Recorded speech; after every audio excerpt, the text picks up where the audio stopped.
L'ancien agent de la CIA Frank Moses mène une vie normale avec sa petite amie, Sarah Ross, qui a l'intention d'acheter des objets pour leur maison. Il l'envoie chercher quelque chose à manger. Mais en fait, Frank a remarqué que quelqu'un rôdait dans les parages. Il s'agit de l'ancien agent Marvin Box, qui est paranoïaque et pense qu'il est toujours recherché et qu'il doit partir. Mais Frank ne veut pas gâcher la vie heureuse qu'il s'est créée. Sarah revient et s'intéresse à ce que Marvin a à dire, mais Frank s'en va. Marvin essaie à nouveau de le convaincre, mais Frank refuse à nouveau. Cependant, alors que Marvin s'éloigne, sa voiture explose. Ils entrent dans l'église et voient le corps de Marvin, mais Frank insiste sur le fait que Marvin n'est pas du tout mort. Frank utilise une épingle pour frapper Marvin, mais Sarah l'arrête et lui dit de se tenir tranquille. Après l'enterrement, Frank leur suggère de passer à autre chose car il pourrait être la prochaine cible. À ce moment-là, des agents du FBI arrivent pour placer Frank en garde à vue et l'interroger. Jack Horton, agent des services secrets américains, arrive au centre de détention en se faisant passer pour l'avocat de Frank, mais il tire soudain sur la secrétaire et force le directeur à lui dire où se trouve Frank avant de le tuer. Pendant ce temps, Frank est interrogé sur une opération de la guerre froide, Nightshade, mais il prétend ne rien savoir. Jack et son équipe de mercenaires se rendent dans la salle d'interrogatoire. Horton se présente comme l'homme que le gouvernement utilise pour obtenir des informations par tous les moyens nécessaires et menace la vie de Sarah, révélant qu'il l'a observée jusque dans ses moments intimes. Frank en a assez entendu. Il se libère et prend un mercenaire en otage, mais Horton le tue, obligeant Frank à se mettre à l'abri. Il est presque pris, mais Marvin le sauve et les deux s'enfuient de la pièce. Dehors, ils aperçoivent Sarah et Frank lui reprochent de l'avoir impliqué dans cette affaire, mais Sarah lui rappelle qu'elle n'est pas une poupée de Chine. Horton et l'officier supérieur Davis rencontrent le général qui était en charge de l'opération Nightshade en 79, essayant de le rassurer sur le fait que Frank et Marvin seront contenus. Le général est toutefois préoccupé par le document publié et souhaite faire une déclaration publique. Davis donne alors le signal et Horton étouffe le général pendant qu'il prévoit de faire appel à un spécialiste nommé Anne pour contenir la situation. À Hong Kong, nous rencontrons Anne, un ancien agent du NIS devenu assassin indépendant au beau milieu d'une mission.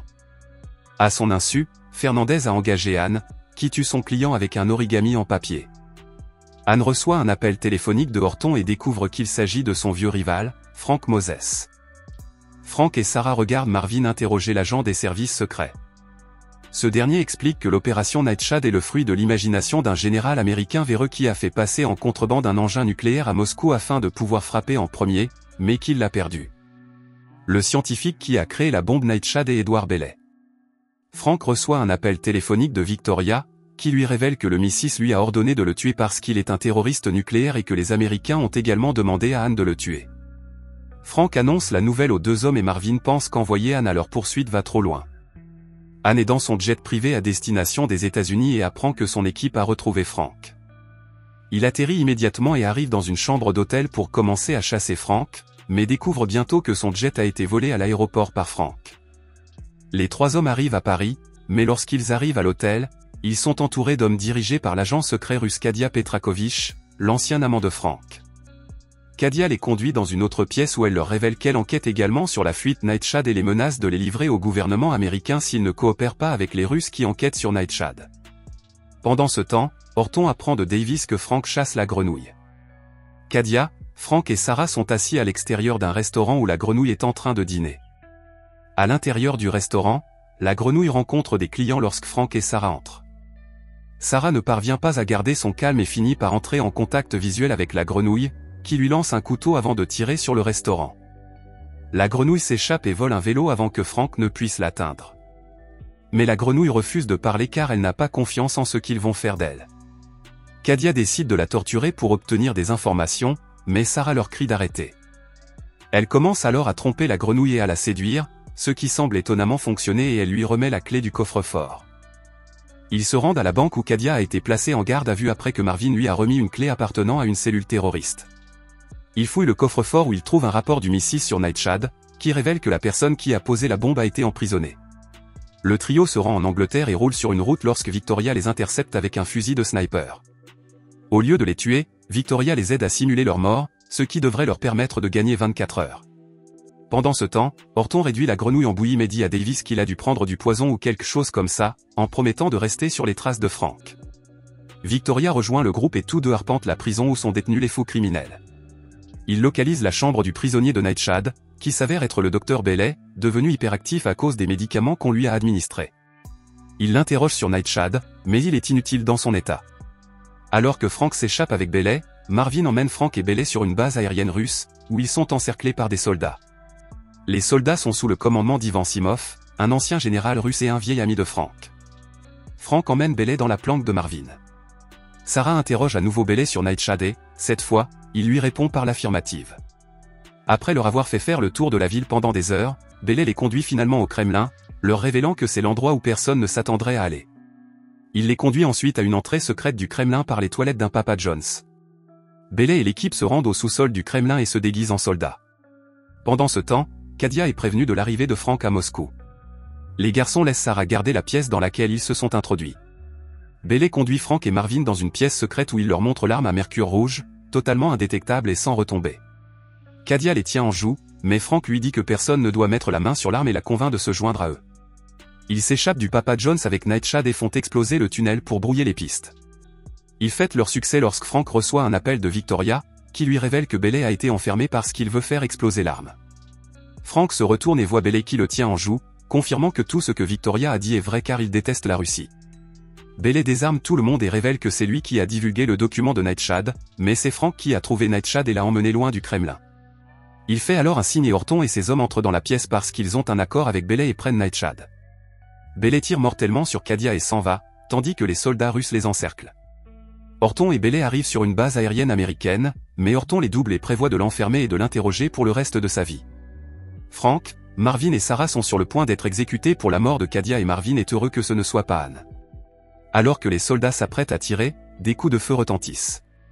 C'est Victoria, équipée d'un fusil de précision, qui élimine les soldats et libère le trio. Bailey est à bord de l'avion de l'armée américaine lorsqu'il extrait le gaz neurotoxique d'une partie cachée de sa chaussure et s'injecte l'antidote avant de libérer l'agent neurotoxique dans l'avion. Il tire accidentellement sur des soldats et tue Davis avant d'injecter à Horton un petit antidote pour le maintenir en vie. Frank apprend bientôt le massacre de l'avion et le fait que Bailey s'est réfugié à l'ambassade d'Iran à Londres et a l'intention de s'y rendre. Alors que les autres montent à bord de l'avion, Frank est attaqué par Anne et les deux se disputent, toujours à propos de leur passé. Frank résiste, mais arrête Anne et lui parle de la bombe. Il jette l'arme sur Anne pour prouver sa sincérité et Anne est tentée de se venger à ce moment-là, mais il s'arrête et décide de rejoindre Frank, en promettant de le tuer plus tard. Frank et Anne entrent dans l'avion, ce qui rend tout le monde nerveux, mais Anne se contente de prendre quelque chose à manger. Il commence à planifier le raid sur l'ambassade iranienne et décide de confier la mission à Sarah. Ils sont dans un restaurant lorsqu'ils voient l'ambassadeur iranien entrer et le plan est mis en place. Sarah et l'ambassadeur atteignent l'ambassade et elle remet un paquet à Marvin. Marvin actionne un dispositif qui fait exploser toutes les toilettes de la salle de bain. L'ambassade appelle les plombiers, mais Victoria intercepte l'appel, ce qui permet à Frank et Anne d'entrer déguisés en plombiers. Bailey a terminé la vente de l'arme lorsqu'il tue soudainement les hommes à l'intérieur de la pièce avec un couteau. À l'intérieur se trouve également un Horton ligoté, et Bailey met son plan à exécution en activant la bombe. Il révèle sa profonde haine à l'égard des milieux de l'espionnage, qui l'ont enfermé et ont pris la vie de sa femme et de son enfant, et c'est sa façon de se venger. Il tue ensuite Horton et prévoit de s'en prendre à Washington. Ils entrent et voient Horton et les gardes morts et la bombe exploser. Bailey profite du chaos pour prendre Sarah en otage. Marvin tente de désamorcer la bombe alors qu'elle vole. Les Iraniens au sol ouvrent le feu et touchent l'hélicoptère. Frank tente de prendre le contrôle, mais l'hélicoptère s'écrase. Bailey ramène Sarah à l'avion de Anne. Frank et Marvin se remettent de l'accident alors qu'il ne reste que 16 minutes au chronomètre. Frank s'empare de la bombe, vole une voiture à proximité et rejoint l'avion. Là, il affronte Bailey, qui pointe une arme sur Sarah. Bailey le force à lâcher son arme. Il envoie Sarah à Frank et les force à quitter l'avion avec la bombe. Anne et Victoria arrivent et voient Bailey décoller dans son avion. Pendant ce temps, Bailey met l'avion en pilote automatique lorsqu'il entend un bruit. Dans le cockpit, il est choqué de voir la bombe faire tic-tac et dit à Frank, « Bien joué », avant qu'elle n'explose.